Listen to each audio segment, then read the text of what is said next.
Everybody, we're now in our another video for number theory. We're still in the second module in divisibility theory and the fundamental theorem of arithmetic. And now we're going to talk about the even and odd integers. So even and odd numbers or integers, I know and I believe that you have tackled about them. It was discussed by your teacher way back in grade school or in elementary years. And now what we're going to do today is we're going to tackle it, or we're going to face it in a very formal way, in a pure mathematics way. So we're still going to hang on to or anchor our topic from the division algorithm. So suppose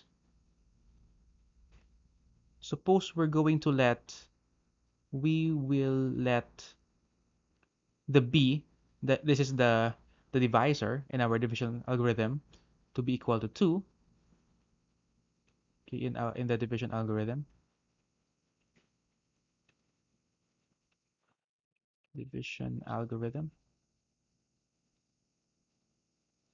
So what do we have? Remember our division algorithm to be a, okay, our dividend is equal to b times the q plus the r, where a is the dividend, b is the divisor, q is the quotient, and r is the remainder. So if we make this b into 2, so then we have a is equal to 2 times q plus r, where our r is going to be strictly less than 2, since our b is 2, right? And it should be greater than or equal to 0. It is less than 2 since our b is 0. Remember, in this formula here in our original division algorithm, r should be less than b but greater than or equal to 0. So since um, 2 is b is equal to 2, so therefore our r is less than 2. So when we say that our r should be less than 2, we are simply saying that there are only two values for r. Okay, r can either be, then we say r can either be 0 or 1. There's no more choice. Okay, there's no more choice. So when r is equal to 0, that is, we will be given the formula a equals to q. Okay, these such integers are called even numbers. Okay, these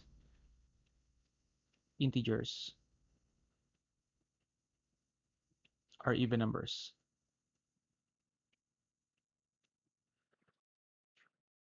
Okay, or let's just say these integers are even. Oops. Now, but when, let's write it down below. But when r is equal to 1, that is, a is equal to 2q plus 1. So these such integers are called odd.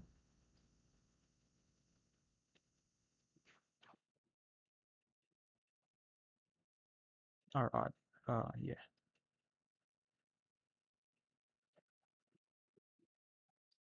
Okay, so therefore, from this definition of even and odd integers, it follows that every integer is either even or odd, but not both. Okay, every integer is either even or odd, but not both. Okay, so this is the basic concept of even and odd numbers. So the Pythagoreans, okay, this is a school of thought established by Pythagoras himself, thinking that everything in our universe, everything in this earth is all about numbers. Okay, so the Pythagoreans considered odd numbers as the male and good, and the even numbers as female and bad. Okay, the number 1 was considered neither male nor female, and the number 5 being the sum of 2 and 3, that is the masculine, and the feminine numbers, was considered the symbol of marriage. And actually, the Pythagoreans have a lot of meanings in a lot of numbers. Actually, that's what I said. It's a kind of mysticism that they considered everything here in the universe as being numbers. So there are also a lot of properties based on the even and odd numbers that the Pythagoreans um, know, or they have establish themselves. Okay, so the following properties were also known to the Pythagoreans. So let's have these properties. So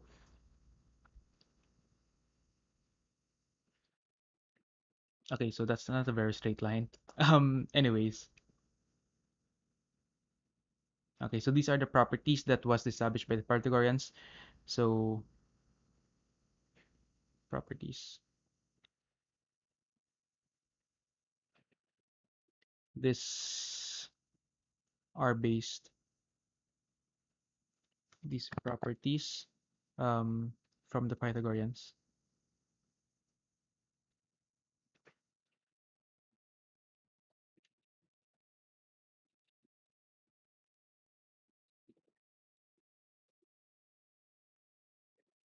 Okay. Now, what are these properties? Okay. Oops.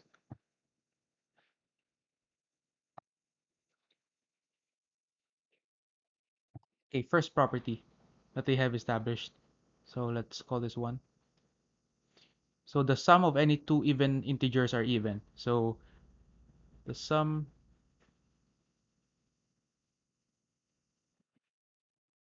of any two even integers, or let's just make this in symbols. Okay, to make this shorter. For now on, we will let say two what shall how shall let's say 2q. Okay, let's say 2q be integers, be even integers, integers,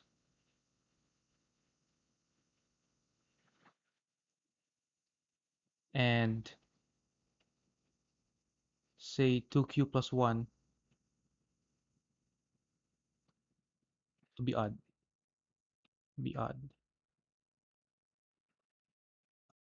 so to make things shorter. So for property number 1, the Pythagorean said that the sum of any two even integers are even. So the sum of any two even integers, 2q plus 2q, is also even. That is, it's still in the form of 2q. Okay? Next, maybe we can give a proof of that, or maybe I'll give it as an exercise. Okay? Number two rather. The product of any two even integers are even. So the product of any two even integers are still even. Okay? So this is multiplication, so their product is still even.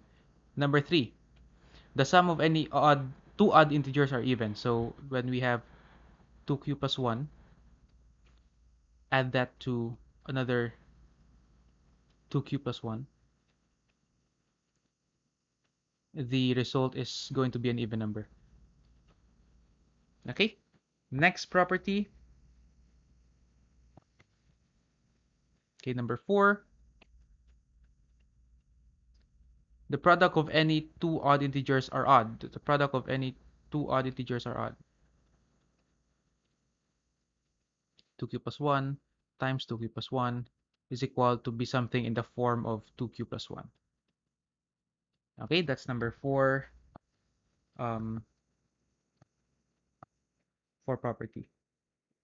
Number 5 property, for the fifth property, the sum of an even integer and an odd integer is odd. So the sum of an even integer and an odd integer is odd. Okay, so it's going to be the form of 2q plus 1. Okay, so that is number 5. Next, overall we have 8 properties. Let's just put them here. Okay, for number 6. Okay, for number 6, the product of an even integer and an odd integer is even. The product of an even integer and an odd integer is even. So it's in the form of 2q. Okay, so next up, Number 7. If the square of an even integer is even, the integer is even. Okay, sorry. If the square of an integer is even, then the integer is even. So if the square of an integer is even, so say this is an even number, therefore the original integer is also even. Okay, so that's it. And for the last one, quite the brother or the sister of number 7. If the square of an integer is odd, so it's going to be 2k plus 1. Therefore, the integer itself is odd. So therefore, 2q plus 1 being squared is this. Okay, so that's pretty much our properties for the integers, or for the even and odd integers given to us by the Pythagoreans. So we have 8. Let me just um, say them all again. So first property, the sum of two even integers is even. Number 2, the product of two even integers is even. Number 3, the sum of two odd integers is even. Number 4, the product of two odd integers is odd.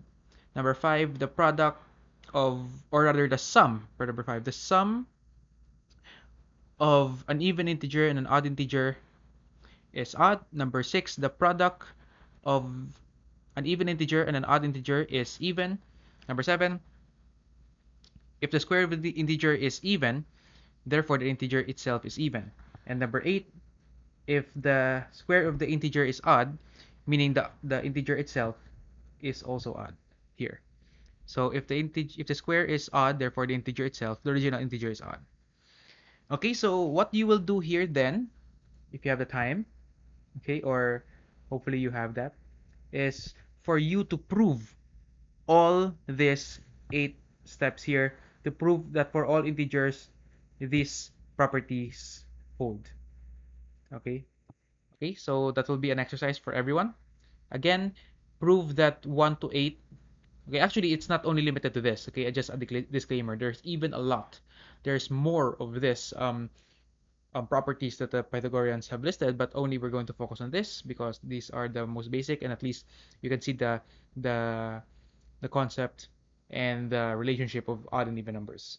So again, this is our exercise. Prove that for all integers, okay, or at least natural numbers, these properties hold. Okay, so that's it for this video of number theory. I hope that you learned something from this. And of course, you can always rewatch and replay if you needed some time to digest it in. Okay, so thank you very much for watching. Hope to see you in the next video. And don't forget to like and subscribe. See ya!